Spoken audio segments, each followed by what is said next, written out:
संकट होते रहे हैं, तो इनसे बचाव करना है अपना। भगवान भोलेनाथ हैं सृष्टि के महानायक, आजन्मे, जिनका सारा संसार, सारे ब्रह्मांड रचे बसे हैं, जिनकी शक्तियों से सब ऊर्जित है, प्रफुल्लित है, सुवासित हो रहा है पूरा ब्रह्मांड।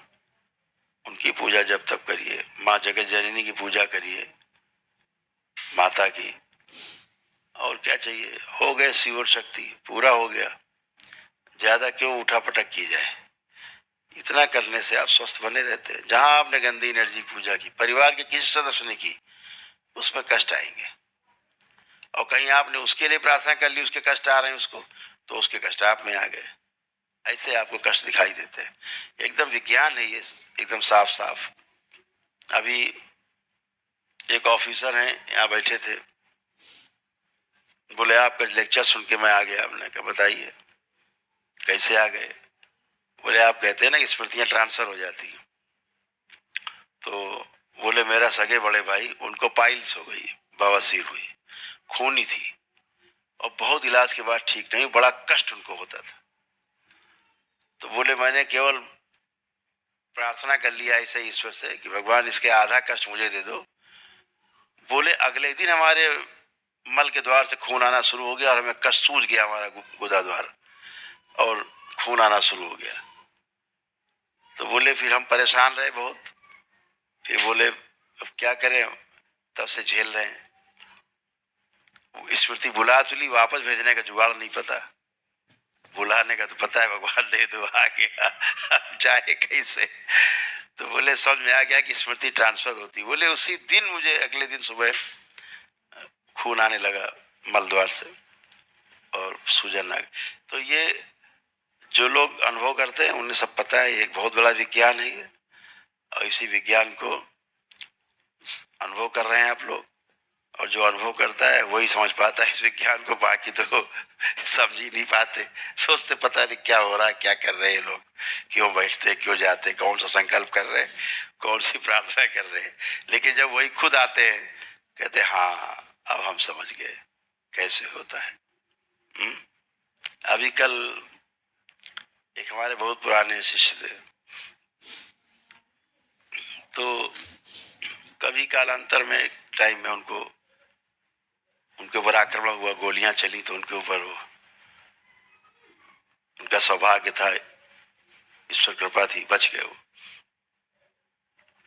3-4 गोलियां लगी थी, तो उनको ऊंचा सुनाई देने लगा। इस सर्वाइकल में यहाँ पर उनको गोलियां लगी तो ऊंचा सुनने लगे। तो आते तो रोज थे, अभी कल फिर आए हुए थे, तो उनसे चिल्ला के बात करनी पड़ती थी हमेशा। बहुत दिन बाद आए थे, चिल्ला चिल्ला के। तो हमने कहा तुम आओगे तो तुम्हारा हम प्रक्रिया करा देंगे, तो चिल्लाना जो लोगों को पड़ता है नहीं पड़ेगा, आराम से सुन पाओगे। तो बोले सुन सकते हैं आराम से, हम तो लोग चिल्लाते तब नहीं सुन पाते ठीक से। तो हमने कहा हो सकता है भाई डेमो देख लो। तो हमने किया और वो सुनने लगे नॉर्मल। एक लड़का उनके साथ था, तो हम उससे बात कर रहे थे, बोले आप पूरा सुनाई दे रहा है हमें, आप इससे बातें जो कर रहे हो सब समझ में आ रही, सुन रहे हैं। तो विज्ञान है। जो बोले अभी तक हम आते थे सोचते थे पता नहीं ये हो क्या रहा है, लेकिन आज हमने अनुभव भी कर लिया कि वाकई में ऐसा होता है। बोले हम जल्दी आएंगे, हमारी प्रक्रिया करा दो, बहुत संकट है। तो जो अनुभव करता है वही जानता है। आश्रम के बाहर खड़े होकर चिल्लाते रहो, उससे कुछ नहीं समझाने वाला।